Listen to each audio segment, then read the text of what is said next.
Bienvenidos. El día de hoy continuamos con nuestra serie A la Mesa con el Padre. Estamos hablando acerca de la oración más famosa pronunciada por nuestro Señor Jesucristo, la oración del Padre Nuestro. La reunión anterior hablamos acerca de la primera parte del Padre Nuestro, que tiene que ver justamente con esta primera frase, Padre Nuestro, y con el tema orar como hijos. Recordemos, ahí hablamos acerca de si Dios es nuestro Padre o el maligno es nuestro Padre. El día de hoy vamos a avanzar a nuestro segundo tema que hemos titulado Orar en perspectiva. El contraste que vamos a ver el día de hoy tiene que ver con estas dos frases. La primera, venga tu reino. Y la segunda es la expresión, perdona nuestras deudas como nosotros perdonamos a nuestros deudores. La primera parte nos habla acerca de una realidad perfecta futura y la segunda parte de una realidad imperfecta presente. La oración a la que nuestro Maestro, el Señor Jesucristo, nos invita es que podamos ver esta realidad presente con la perspectiva de la realidad futura. Bueno, quisiera empezar con una historia. En cierta ocasión, una señora, vamos a llamarle Gloria, esta señora se ganó un premio. Su premio era un ticket de primera clase para un crucero. Sin embargo, ella no notó los detalles y no se dio cuenta precisamente que su ticket era de primera clase y asumió que su ticket era un boleto de clase económica. Entonces abordó el crucero y no pudo aprovechar nada, casi nada de los beneficios que ella tenía en su boleto de primera clase. No pudo ir a las excursiones que hubiera querido ir, no asistió o no comió las comidas especiales en los restaurantes de su preferencia, porque obviamente estaban restringidos a lo que ella pensaba que era su boleto. No asistió, no fue a las excursiones con todos los beneficios que esto le representaba. Tampoco usó los asientos privilegiados que tenía en los espectáculos. En fin, ella no vivió esa experiencia como la pudo haber vivido. La vivió por debajo de sus posibilidades. Al igual que esta señora, Gloria, ¿no es cierto? Muchos creyentes viven por debajo de lo que Dios quiere para sus vidas. Muy por debajo. Pero lo curioso es que no lo pueden ver. Están ciegos frente a esta realidad. Nuestro Señor Jesús nos enseña a orar en el Padre Nuestro, venga tu reino. Ahí en Mateo, el capítulo 6, el versículo 10, en la primera parte, dice precisamente esto, venga tu reino. ¿Está hablando de quién? Del reino de Dios. Claro, uno puede imaginar que el reino de Dios es donde Dios es rey y donde Él gobierna completamente. Y se supone que este lugar donde Dios reina es un lugar donde no debe existir ningún tipo de mal. Sin embargo, la realidad en la que hoy vivimos existe toda forma de mal, como cada uno de nosotros seguramente lo podemos apreciar diariamente. Entonces, tenemos la idea de que este reino de Dios es un reino que está lejos o es un reino de Dios que pertenece al futuro. Cuando nosotros nos muramos o cuando este mundo se termine, entonces ahí podemos finalmente ver este reino donde Dios reina plenamente. ¿Esto es verdad? Sí, es verdad. De acuerdo con la Biblia, cuando este mundo sea destruido, Dios reinará plenamente en este nuevo mundo. Y ahí en este nuevo mundo donde Dios es rey, no habrá enfermedad, ahí no habrá muerte y ningún tipo de mal. Sin embargo, cuando Jesús vino, Él dijo, el reino de los cielos se ha acercado. Esto está en Mateo, el capítulo 4, el versículo 17. Esto quiere decir que cuando Jesús viene, Él está acercando ese reino futuro de Dios, o quizá ese reino lejano de Dios, a esta realidad presente. Esto quiere decir que por medio de Jesucristo podemos vivir como ciudadanos de este reino de Dios en esta vida, con todos los privilegios y por supuesto con todas las responsabilidades de esta privilegiada ciudadanía. Pero otra vez, como Gloria, muchos creyentes no viven como ciudadanos del reino. Son creyentes, vamos a decirles, creyentes de clase económica, con un boleto de primera mano en su poder. En el tiempo de Pablo, ser ciudadano romano representaba un gran privilegio y un gran honor.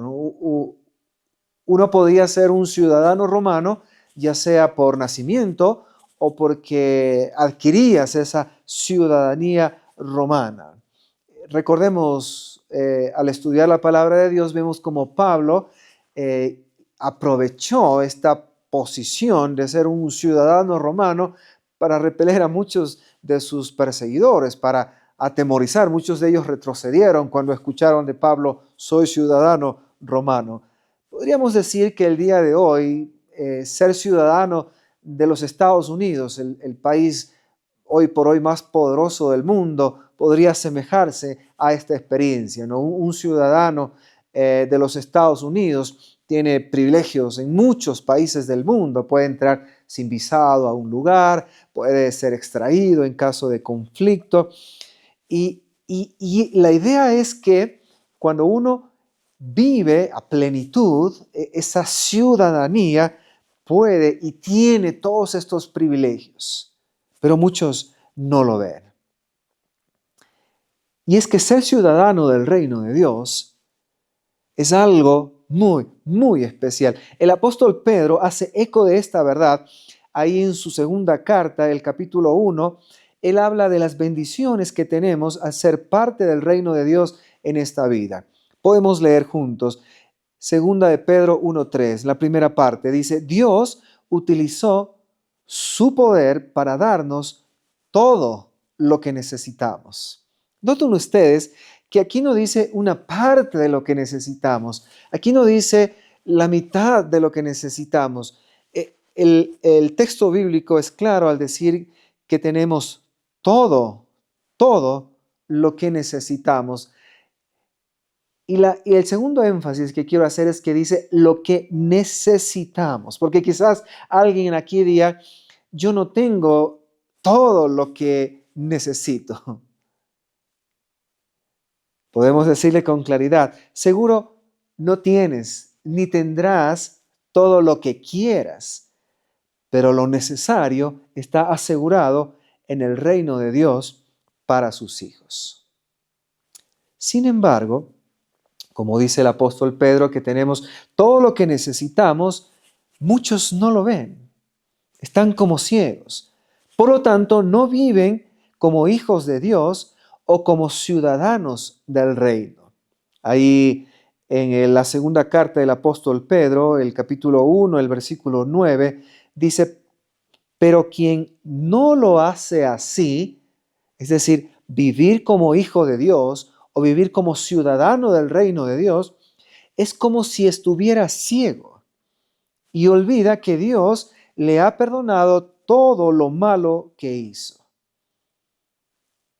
Es decir, hay personas que sinceramente creen en Dios, pero no viven en esa plenitud. Sus vidas no se caracterizan por tener relaciones pacíficas, amorosas y profundas. Su vida no se caracteriza porque buscan diariamente a Dios y les resulta una experiencia dulce y natural.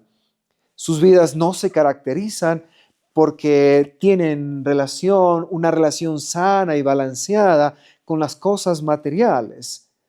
Tampoco se caracteriza porque sus vidas están en un constante crecimiento espiritual.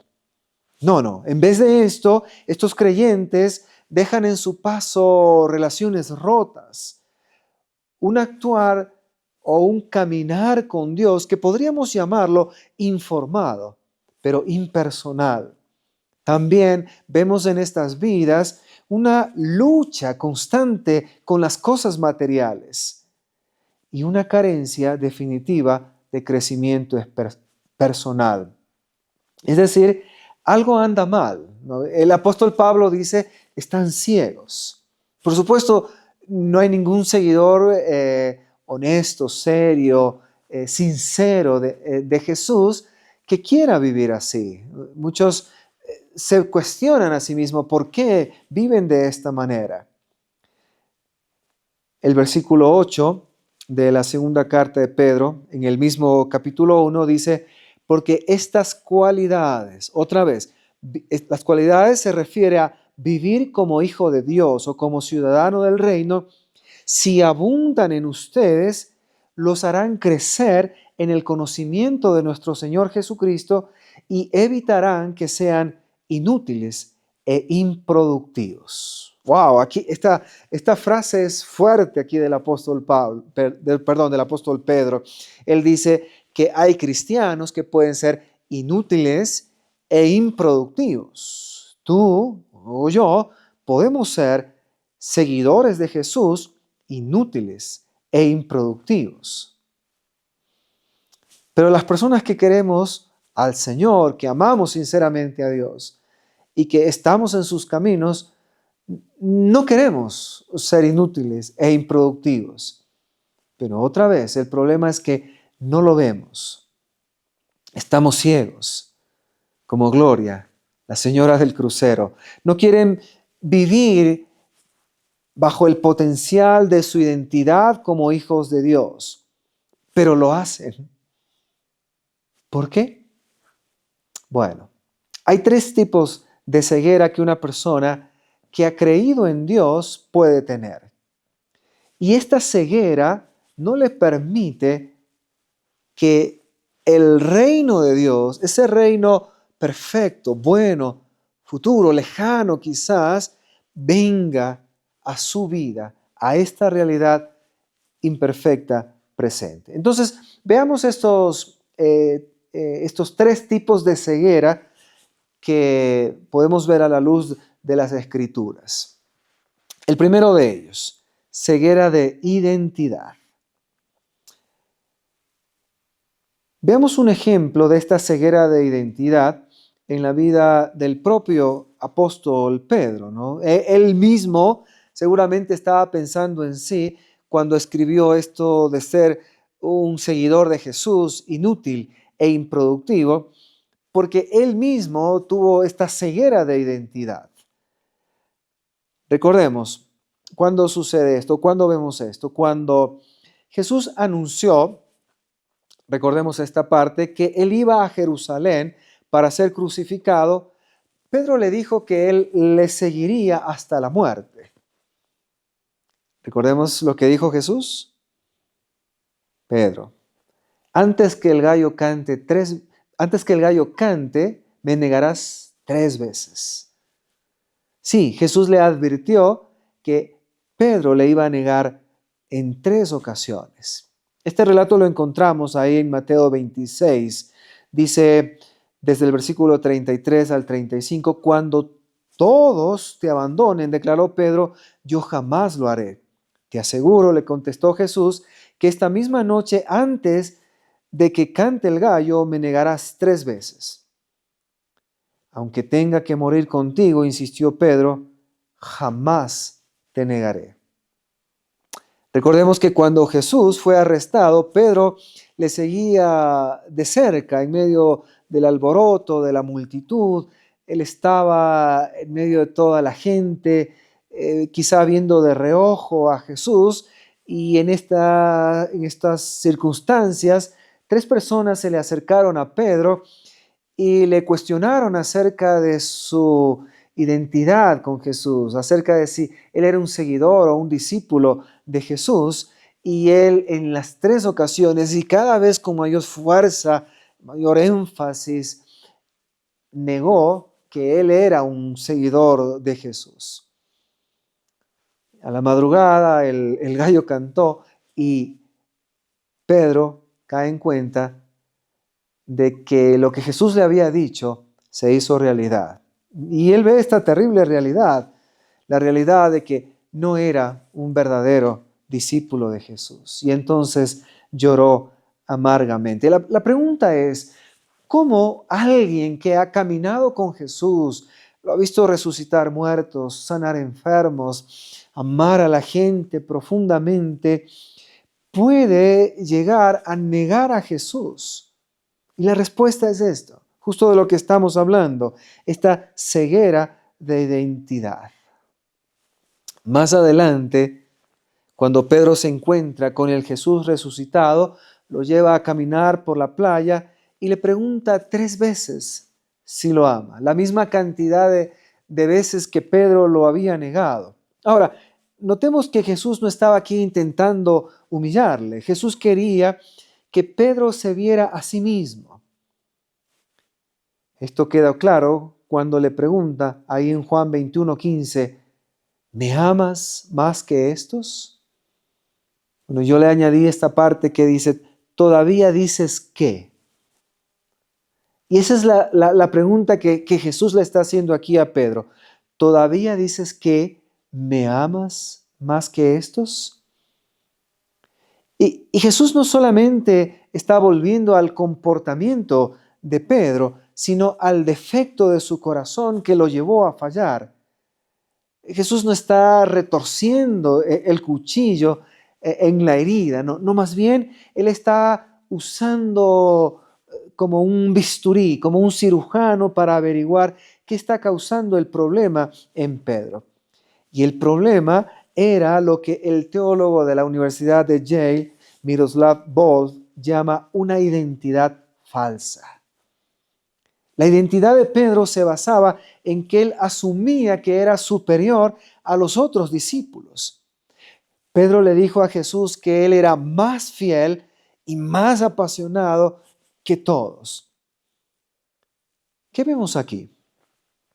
Que Pedro no basaba su identidad en el gran amor de Jesús por él, sino en el gran amor de él por Jesús. Esto significa que si bien Jesús era el maestro de Pedro, Pedro era su propio Salvador. En fin, cualquier identidad basada en que somos de alguna manera superiores a los demás va a producir 2 resultados: o fragilidad o hostilidad. Veamos un poquito cada una de estas. Primero, si yo tengo una falsa identidad, esto va a producir inseguridad y una incapacidad para verme a mí mismo. Es una especie de negación.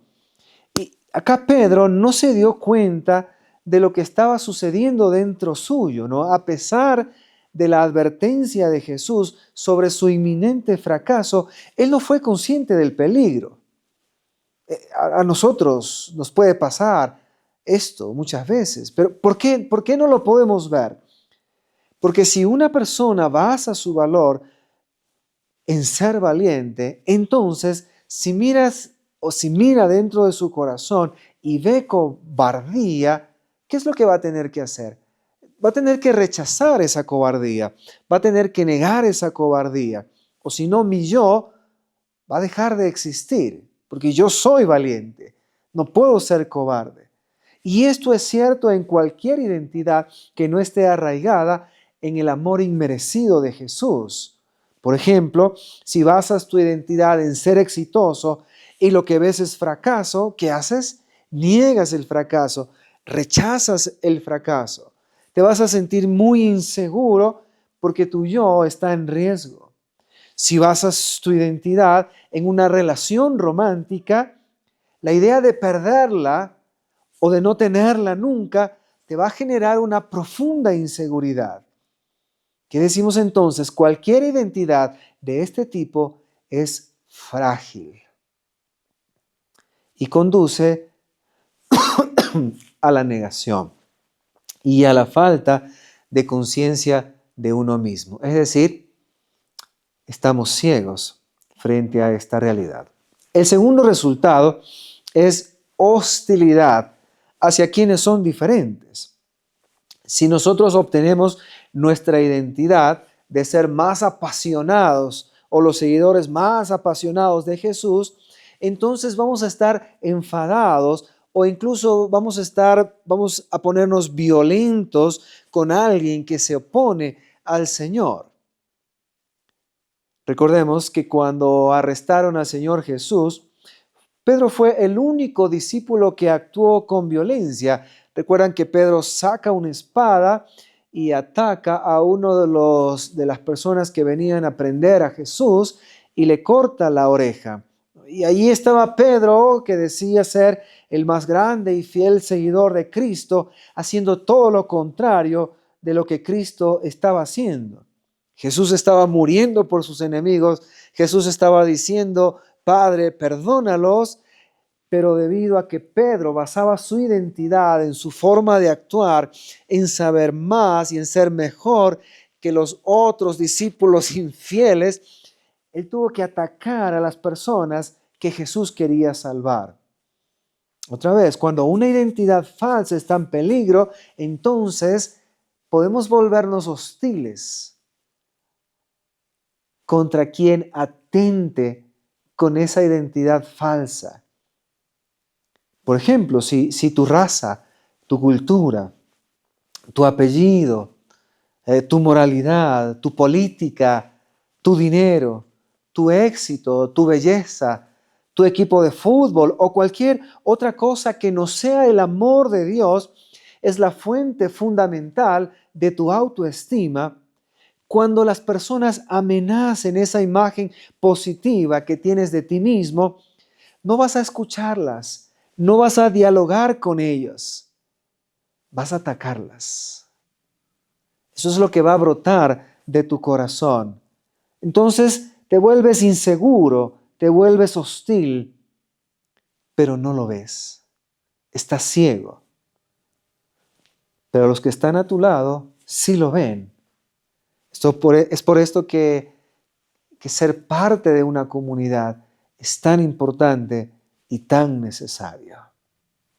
Aquí Pedro está basando su autoestima en ser el más fiel seguidor de Jesús. Es más fiel que todos los otros. Así es como él se ve. Y cuando Jesús le dice: ¿todavía dices que me amas más que esto? ¿Qué responde Pedro? Sí, Señor, tú sabes que te quiero. Y se repite esta pregunta de Jesús en 3 ocasiones y Pedro responde en 3 ocasiones: sí, Señor, tú sabes que te quiero. ¿Qué está pasando aquí? Lo que está pasando en esta interacción entre Jesús y Pedro, cuando Jesús está tocando el corazón, el problema medular, es que Pedro está renunciando ya a esa vieja identidad. Pedro no pone excusas, simplemente dice: Señor, tú sabes que te quiero. Jesús está invitando a Pedro a un tipo de identidad completamente diferente, en la que puede decir, junto con el apóstol Pablo: cuando soy débil, entonces soy fuerte. En segundo lugar, la ceguera de provisión. La ceguera de la provisión de Dios. Ahí en el mismo relato de Juan 21, cuando Jesús le pregunta a Pedro si todavía lo amaba más que los demás, encontramos que Pedro y otros discípulos salieron a pescar. El apóstol Juan nos cuenta que no pescaron nada en esa noche. Recuerden que ellos eran pescadores de profesión, expertos en esto, pero Juan nos relata que no pescaron nada. Una faena improductiva en su actividad laboral. Ahora, pregunto, ¿les resulta familiar a ustedes esto? ¿Sus trabajos les resultan improductivos? ¿O no consiguen trabajo? ¿Viven apretados? Aquí el relato dice que habían pasado toda la noche pescando, pero no pescaron nada. Aquí el Jesús resucitado les dice que echen la red nuevamente y el resultado fue que obtuvieron una pesca abundante, ¿no? Hay algunos datos interesantes aquí en el relato. Dice que la pesca fue tan excesiva que la barca se viraba, que no podían sacar la red del agua por lo pesado y la abundancia de peces que había, y que la red no se había roto, ¿no? Es decir, había tantos peces que les llamó la atención que la red seguía intacta. Ahora, no era la primera vez que Pedro presenciaba la provisión milagrosa del Maestro. Recordemos que aquí Pedro dice, en el versículo que ya leímos, Dios utilizó su poder para darnos todo lo que necesitamos. Pregunta, la enseñanza entonces aquí es que si caminamos con Dios, ¿vamos a tener siempre trabajo? Si caminamos con Dios, ¿siempre vamos a ganar mucho dinero? Si caminamos con Dios, ¿nuestros negocios van a ser muy exitosos todo el tiempo? Bueno, solo hace falta leer unos pocos pasajes de la Biblia para saber que no fue así para algunos de los seguidores más fieles de Jesús. Muchos pasaron escasez, muchos fueron encarcelados. El propio apóstol Pedro fue perseguido, fue capturado por Herodes, fue encarcelado y murió crucificado, cabeza abajo, como se conoce por la tradición. Y es que esta ceguera de provisión tiene poco que ver con nuestra capacidad o experiencia en un área laboral, ¿no? De hecho, hay gente que es ociosa, que tiene mucho, y hay gente que es muy trabajadora, que tiene poco. Ni siquiera tiene que ver con la provisión en sí mismo. Tanto la escasez como la abundancia económica pueden ser un motivo de esta ceguera. La escasez puede hacer que mucha gente reniegue de Dios, y la abundancia puede llevar a muchas personas a confiar más en sí mismos que en Dios. De hecho, la Biblia señala, el propio Señor Jesús señala que la abundancia puede ser más peligrosa que la escasez. Es más difícil que un rico entre en el reino de los cielos, dijo Jesús, precisamente porque la abundancia puede conducir a una persona a confiar más en sí mismo que en Dios. ¿Tiene que ver con qué? Con nuestra ceguera de identidad, como ya lo habíamos mencionado. Pedro no veía su real necesidad en esta vida. Pedro está diciendo que no podemos vivir apropiadamente esta vida a menos que entendamos la provisión que Dios ha hecho para cada uno de nosotros. Bueno, podemos decir, por supuesto, necesitamos un techo, necesitamos vestido, necesitamos comida, y creo que Dios lo sabe. Tenemos muchas promesas en la Escritura donde se afirma que Dios va a proveer de esto que es lo necesario. Hay un relato del propio Señor Jesús, dice, si Él cuida de las aves, también cuidará de nosotros. Pero el problema no es este, el problema es que nosotros hemos hecho del trabajo y del dinero nuestros salvadores. Buscamos en ellos seguridad, buscamos en ellos esperanza para el futuro. Buscamos en ellos valía, importancia, reconocimiento, cosas que solo podemos obtener en Dios. Pedro nos enseña que la provisión de Dios para una vida o para esta vida es literalmente Cristo. Es por esto que el apóstol Pablo dice en Gálatas 2:20, ya no vivo yo, mas Cristo vive en mí.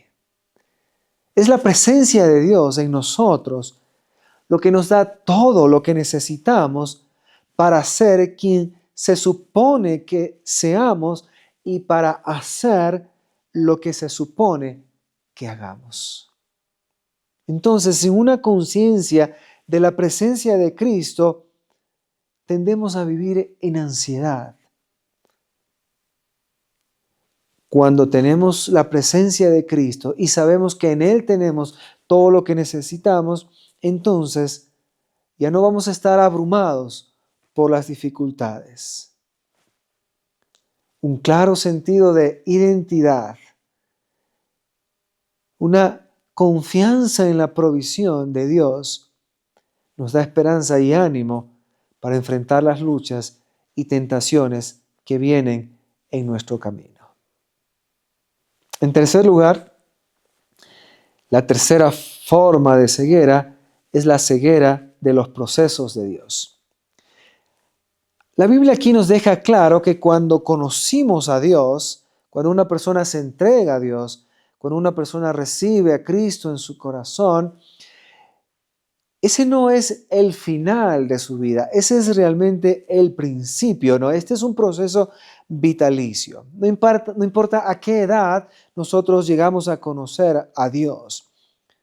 El resto de nuestra vida es un proceso que el Señor tiene para nosotros. ¿De qué? Dios nos llama a una vida constante de trabajo, de crecimiento constante, a una vida de confesión y de arrepentimiento constante. Hasta que vayamos a vivir con Él, su programa invariable es hacernos como Él en carácter. Y créanme, Él hará todo lo que sea necesario para lograr su propósito. Bueno, esto explica en buena medida los puntos anteriores que estábamos hablando. A veces la escasez y el dolor es la única forma en que entendamos. C.S. Lewis dice que Dios nos grita en nuestro dolor cuando no queremos escuchar el susurro de su voz. Dios desea, anhela que seamos personas gozosas, pero no tiene ningún problema en poner en riesgo nuestra felicidad temporal con tal de incrementar nuestra semejanza a Cristo. Entonces, cada vez que nosotros nos encontramos en dificultades o en pruebas, es fácil pensar que hemos sido olvidados o rechazados por Dios. ¿Por qué? Bueno, esto ocurre porque no entendemos el proceso presente. Filipenses 1:6 dice, estoy convencido de esto. El que comenzó tan buena obra en ustedes la irá perfeccionando hasta el día de Cristo Jesús.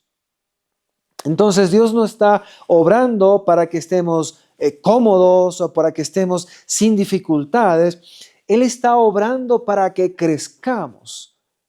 En el mismo momento en que somos tentados a cuestionar su fidelidad, Él está cumpliendo su promesa de hacernos más como Cristo. Después de todo, no solo unas cuantas personas necesitan cambiar. El cambio es la norma de todo aquel que ha decidido seguir a Jesús. Y Dios siempre está obrando para completar ese proceso en cada uno de nosotros. La disyuntiva es esta. O pedimos a Dios en oración que vivamos bajo su reinado en este mundo, o pedimos a Dios que bendiga mi pequeño reino en la tierra. Hay gente que ora,